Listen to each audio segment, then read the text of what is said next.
मैं अपनी बात यहां से कहना चाहूंगा कि दुनिया में आदमी को मुसीबत कहां नहीं। दुनिया में आदमी को मुसीबत कहां नहीं, और वो कौन सी जगह है जहां आसमान नहीं। तो ऐसा कोई व्यक्ति संसार में नहीं है जो समस्या से ग्रस्त ना हो, चिंता से ग्रस्त ना हो। हमारे पास वैसे ही समस्याओं का अंबार था, चिंताओं की कोई कमी थी क्या जो कोरोना जैसी विश्वव्यापी महामारी के तूफान ने और हलचल पैदा कर, जीवन में उथल पुथल पैदा कर, सारे मानदंड बदल डाले, एक अलग दुनिया बना डाली। और जो कुछ भी पिछला दौर जिस तरह से दीपक पर रात भारी होती है, उस तरह से हमने कोरोना काल में अपनी जिंदगी को गुजारा। हम शुक्रगुजार हैं ईश्वर के कि उस भयानक, भीषण और गहन मानवीय त्रासदी के दौर से निकलते हुए आज हम सब यहाँ पर उपस्थित हैं और चर्चा कर रहे हैं। मैं इस अवसर पर कोरोना योद्धाओं को नमन करना चाहूंगा जिन्होंने इस बीमारी को अपनी दृढ़ इच्छा शक्ति के माध्यम से जूझने का हौसला पैदा किया, अपनों को खोया, सतत संघर्ष करते रहे और धीरे धीरे धीरे हम उस दौर से भी निकले।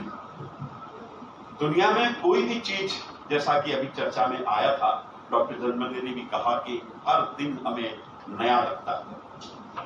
हम यदि एक व्यक्ति 2 बार कभी भी किसी नदी में स्नान नहीं कर सकता। पहला स्नान जब किया, बाहर निकला, दूसरे स्नान के लिए जब वो नदी में कूदा, डुबकी लगाई, तब तक बहुत सारा पानी फैल चुका था और तब तक उसके जहन में, विचारों में भी बहुत परिवर्तन आ चुका था। ऐसा कहा जाता है कि एक दिन में कम से कम 60,000 विचार व्यक्ति के दिमाग में आते हैं। ये सिलसिला यूं ही चलता रहता है। जो कल थे वे आज नहीं है, जो आज हैं वे कल नहीं हो। होने न होने का सिलसिला यूं ही चलता रहेगा। हम हैं और हम रहेंगे, ये भ्रम भी पलता रहेगा। लेकिन कोरोना ने इस भ्रम को भी दूर कर दिया। मैडम अग्रवाल ने बड़ी गंभीरता के साथ, बहुत विद्वता के साथ खुशी, हैप्पीनेस और मिथक, उन सब विषयों पर गहराई से प्रकाश डाला। बहुत सारी नई चीजों को हमने जाना, समझा। हम मनोविज्ञान के विद्यार्थी तो नहीं हैं, और जैसा कि डॉक्टर जन्मदे कह रहे थे कि पश्चिम से मनोविज्ञान को हमने आयात किया है, लेकिन मैं ये मानता हूं कि दुनिया को सबसे पहला मनोवैज्ञानिक देने वाला देश यदि कोई है तो वो हमारा देश है। याद करिए, मैं कर्मयोगी कृष्ण को दुनिया का सबसे बड़ा मनोवैज्ञानिक मानता हूं। महाभारत में जब युद्ध भूमि में अर्जुन किन कर्तव्य विमूढ़ हो गए, अवसाद, चिंता, परेशानी, दुख, तकलीफ से भरा हुआ उनका जहन, जब वो शस्त्र उठाने के लिए तैयार नहीं थे, तब उनके हृदय को परिवर्तित करने का काम कर्मयोगी कृष्ण ने किया। तो निश्चित रूप से वे संसार के सबसे महान मनोवैज्ञानिक। और ऐसा नहीं है कि हमारे यहाँ औपचारिक रूप से भले मनोविज्ञान ना हो, लेकिन जब भी दुख की कोई घड़ी आती है, जब भी कोई परेशानी आती है, तो घर में माँ है, पिताजी हैं, भाई हैं, बहन हैं, परिवार के अन्य सदस्य हैं, मित्र हैं, रिश्तेदार हैं, नातेदार हैं, सब हमें सांत्वना देते हैं। सांत्वना देने का काम, प्रेरित करने का काम, ये भी तो मनोवैज्ञानिक का काम है। किसी व्यक्ति को उसकी ताकत का एहसास कराने का काम भी मनोवैज्ञानिक का काम है। जामवंत, मुझे लगता है कि वो भी सबसे बड़े वैज्ञानिक थे। जब लक्ष्मण मूर्छित हो गए तो राम की आंखों में छलछल आंसू बहने लगे, तनाव, चिंता, दुख से गहरे डूब गए। तब उनको सांत्वना देने का काम किसने किया? वहां जो वानर सेना थी, उनके जो वहां उपस्थित सभी साथी थे उन्होंने तो सांत्वना दी ना, तभी तो उनका हृदय परिवर्तित हुआ और वे शांत रहे। अब लंका पर आक्रमण कैसे किया जाए, समुद्र को कैसे पार किया जाए, यह भी एक बड़ा प्रश्न था, चुनौती थी। और जहां चुनौती होती है वहां उम्मीदें जागती हैं, आशा जागती है, और जहां नकारात्मकता होती है, निराशा होती है, वहां तो फिर सारे रास्ते बंद हो जाते हैं। जामवंत ने कहा कि मैं तो बहुत बूढ़ा हो गया, मैं अब इस समुद्र को नहीं लांघ पाऊंगा, क्योंकि मैं तो ज्यादा से ज्यादा 100 योजन छलांग लगा सकता। सबने अपनी अपनी क्षमता बता दी कि मैं इतना छलांग लगा सकता हूं, मैं इतना। तो हनुमान जी ने कहा कि भाई फिर छलांग कौन लगाएगा? तब जामवंत ने कहा कि हनुमान, छलांग तो तुम्हें लगानी है। हनुमान ने कहा कि मुझे? अरे तुम भूल गए अपनी ताकत को, जब आपने सूर्य को एक सेव फल समझकर रस लिया था, खा लिया था, तो बस इतना बार याद दिलाया तो जय श्री राम कहकर उन्होंने छलांग लगाई और सीधे अशोक वाटिका में पहुंचे। क्या ये जामवंत का काम एक मनोवैज्ञानिक का काम नहीं था, जिसने उन्हें प्रेरित किया, प्रोत्साहित किया? हमने कोरोना काल में देखा कि लोगों के रोजगार चले गए, अपने चले गए, मित्र चले गए, रिश्तेदार चले गए, नातेदार चले गए, हर व्यक्ति का कोई ना कोई परिचित इस संसार से असमय विदा हो गया। उस घोर निराशा के समय काउंसलिंग का जो काम है आप सबने किया। अभी जो माननीय वित्त मंत्री महोदया ने पूरे देश में 23 राष्ट्रीय टेली मानसिक स्वास्थ्य केंद्र स्थापित करने की घोषणा, इसका ड्राफ्ट अभी तैयार हो रहा है। पूरे देश में 24 घंटे निःशुल्क हमारे मनोवैज्ञानिक गुणवत्तापूर्ण तरीके से जो मनोरोगी हैं या जिन्हें किसी तरह की कोई समस्या है मानसिक रूप से, उन सब का दिशा दर्शन करेंगे, उन्हें समझाई देंगे, उनकी बीमारियों को दूर करने का रास्ता बताएंगे। ये काम मध्य प्रदेश में कोरोना काल के दौरान हमारे यहाँ शुरू से ही चल रहा है और हजारों की तादाद में कई लोगों को जो है इसका इलाज मुफ्त में। तो कहने का आशय मेरा यह है कि जो खुशी है, आनंद है, बहुत सारी व्याख्या इसमें हो गई, लेकिन मैं समझता हूं कि खुशी और आनंद ये आपके दृष्टिकोण पर, जैसा कि पूर्व में कहा, उसी पर निर्भर करता है। हमारी जिंदगी एक भरी पूरी पहाड़ी नदी की तरह है, जिसमें मोती हैं, सीप हैं, मछलियां हैं, झरने हैं, चट्टाने हैं, मगरमच्छ हैं। अब किसके हिस्से में क्या आएगा ये उसका दृष्टिकोण बताए, उसका सोचने का नजरिया बताए। जब सोचने का नजरिया बहुत अच्छा होता है तो सब कुछ अच्छा अच्छा होने लगता है, क्योंकि ये सारा संसार एक इकोसिस्टम की तरह काम करता है। हम प्यार बांटते हैं तो प्यार मिलता है, नफरत बांटते हैं तो नफरत मिलती है, खुशी बांटते हैं तो खुशी मिलती है। जैसा कि मैडम ने अभी एक प्रैक्टिकल कराया कि सब लोग मुस्कुराते हुए एक दूसरे को देखिए, तो मुस्कुराहट और बढ़ गई।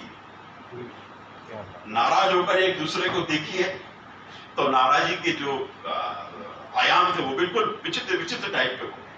तो जो हम देते हैं वही तो मिलता है। बच्चों की बात अभी हुई, बच्चा बहुत नाराज होकर मम्मी से घर के पीछे जाकर जोर से चिल्लाता है कि मम्मी मैं I hate you, I hate you. तो उधर से भी आवाज आ जाती है आई हेट यू। बच्चा घबरा जाता है कि ये क्या हो रहा है। फिर से वो आवाज लगाता है कि आई हेट यू, तो उधर से भी आवाज आती है आई हेट यू। बच्चे को कुछ समझ में आया नहीं, मम्मी के पास जाता है, मम्मी से कहता है कि माँ पीछे कोई नॉटी बॉय है जो मेरे को कहता है कि आई हेट यू। मम्मा ने कहा कि बेटा अब तुम जाओ और अब कहो कि आई लव यू। तो बेटा पीछे गया और फिर कहा आई लव यू, तो उधर से भी आवाज आई आई लव यू। फिर जोर से बड़े उत्साह के साथ कहा उसने, तो उसी उत्साह के साथ उसे वह आवाज फिर सुनाई। तो कहने का आशय मेरा यह है कि हम जो देते हैं, बांटते हैं, जो सोचते हैं, वही लौट फिरकर हमारे पास आता है। बल्कि ज्ञान को यदि हम धीरे से मारेंगे तो धीरे से, उसके ही जोर से मारेंगे तो जोर से। ये बच्चों की बहुत अच्छी चर्चा हुई और मुझे दुख इस बात का है कि कोरोना काल में सबसे ज्यादा हमारा राष्ट्र की असली दौलत, राष्ट्र की असली संपदा हमारे बच्चे बहुत ज्यादा बेकार। शैक्षिक अवसरों में असमानताओं का जो दायरा है वो बहुत ज्यादा बढ़ गया। ये स्कूल में न जा पाने की वजह से उनके व्यक्तित्व के विकास पर बड़ा प्रतिकूल असर पड़ा। कितनी आंखों के ख्वाब हैं बच्चे, ये आसमां के आफताब हैं बच्चे, ये अंधेरों को दूर करते हैं, खुशबुओं के गुलाब हैं बच्चे। क्या वास्तव में हमारे बच्चे खुशबुओं के गुलाब हैं? आज अभिभावक अपनी मरी हुई, बुझी हुई महत्वाकांक्षाएं, अपने अधूरे सपने सब बच्चों पर थोपना चाहता है। जो वो जीवन में कुछ नहीं कर पाया, वो अपने बच्चों में, उनके व्यक्तित्व में उसको साकार होता हुआ देखना चाहता है, ये जाने बगैर कि बच्चा वास्तव में क्या चाहता है। जब मतारोपण उस पर होता है तो बच्चे में हीन भावना विकसित होती है, कुंठा की भावना विकसित होती है, और बच्चा वह नहीं बन पाता जो स्वाभाविक रूप से उसे बनना होता है। तो हमारे सब मनोवैज्ञानिकों की ये एक सबसे बड़ी चुनौती है कि हम हमारे राष्ट्र के बच्चों की मुस्कान को हम अपने देश की परमहंस मुस्कान बना सके। तो ये हमारी सबसे बड़ी उपलब्धि हो। दृष्टिकोण की बात पर मुझे याद आया कि जब थॉमस अल्वा एडिसन की 24 वर्षों की लंबी उनकी जो खोज थी, शोध था, वो फैक्ट्री में आग लग गई, 10 कमरे पूरी तरह से जल गए। एडिसन ने देखा कि अरे ये क्या हो रहा है, कोशिश करी, बहुत सारी फायर ब्रिगेड वगैरह सब आई, लेकिन कोई फायदा नहीं हुआ, सब कुछ जल गया। उनका लड़का चार्ल्स आया, पापा ये क्या हो गया? एडिसन ने कहा कि बेटा मम्मी को बुलाओ, तुम्हारे दोस्तों को बुलाओ, देखो क्या बढ़िया आग लग रही है, ऐसी लगी हुई आग अब ये जीवन में दोबारा नहीं देख सकते। शाम को न्यूयॉर्क टाइम्स के एक संवाददाता ने उनसे कहा, पूछा कि भाई आप इतने महान वैज्ञानिक, आपकी सारी तपस्या, सारी साधना इस तरह से जल में स्वाहा हो गई, क्या कहना चाहिए? ने कहा कि मैं 67 इयर्स ओल्ड हूं और मैं मानता हूं कि सब कुछ जल गया है, मैंने बहुत कोशिश करी कि वो बच जाए, लेकिन नहीं बचा। फिर भी मैं कल से फिर नई एक शुरुआत करने वाला। तो ये मेरा दृष्टिकोण है, नजरिया।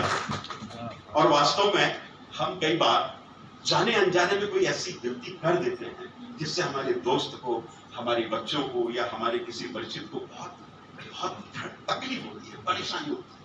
और जब रात में हम सोते हैं तो याद आता कि मैंने बहुत गलत काम किया और उसको बहुत हर्ट किया, मुझे बहुत तकलीफ हो रही है, मन में बहुत बंद होता है, मुझे उसे माफ कर देना चाहिए। मुझे डॉक्टर राजेंद्र प्रसाद की एक बात याद आती है। उनको किसी ने एक कलम पत्थर की बनी हुई थी, वो बड़ा प्रेम करते थे, उसी कलम से लिखते थे, दस्तखत करते थे। वो मेज पर रखी हुई, उनका जो सेवक था काम करते करते आया, अचानक वो कलम जमीन पर गिरी, और जब कलम जमीन पर गिरी टूट गई, स्याही पूरे कालीन पर बिखर गई और उनके कपड़े पर भी चली गई। मेरा और उन्होंने बहुत डांटा और उसको उस काम से अलग कर दिया। लेकिन दिन भर वो बड़े बेचैन, मानसिक बंद चलता रहा कि मैंने आज वास्तव में बहुत गलत किया। गलती से उसने जानबूझकर ऐसा नहीं किया। पूरे दिन उनका मन ही नहीं लगा। जब मन ही नहीं लगा तो फिर मानसिक रूप से स्वस्थ कैसे हो सकते? रात को नींद भी नहीं आई। सुबह उसे बुलाया, उसे क्षमा मांगी, और क्षमा मांगने के बाद उनका सारा तनाव चहरे पे हो गया। चेहरे पे खुशी, आनंद की झलक आई, और वो जो सेवक था वो भी बहुत खुश हुआ, प्रसन्न हुआ। तो ये चीजें जब हम अपने को क्षमा करने की आदत, क्षमा मांगने की आदत जब हम विकसित करते हैं अपने आप में, तो हमें खुशी और आनंद के करीब पहुंचने का मौका मिलता है, अवसर मिलता है। मैं चूंकि समय बहुत देर से घड़ी को देख रहा था, टिक टिक टिक करती जा रही थी, ना तो खुद रुक रही थी और ना यहाँ कहने वालों को टिकने दे रही थी। मैंने सोचा कि अब इसको देखना बंद करूं, माहौल को थोड़ा सा बदला जाए और आप सबके चेहरे पर खिलखिलाहट और मुस्कुराहटों की चांदनी बिखेरी जाए। मैं बहुत शुक्रगुजार हूं भाई देशमुख जी का, आपके सौजन्य से मुझे आप सबके बीच आने का सौभाग्य मिला, अवसर मिला। मैडम अग्रवाल का लेक्चर बहुत इंस्पायरिंग था, बहुत अच्छा।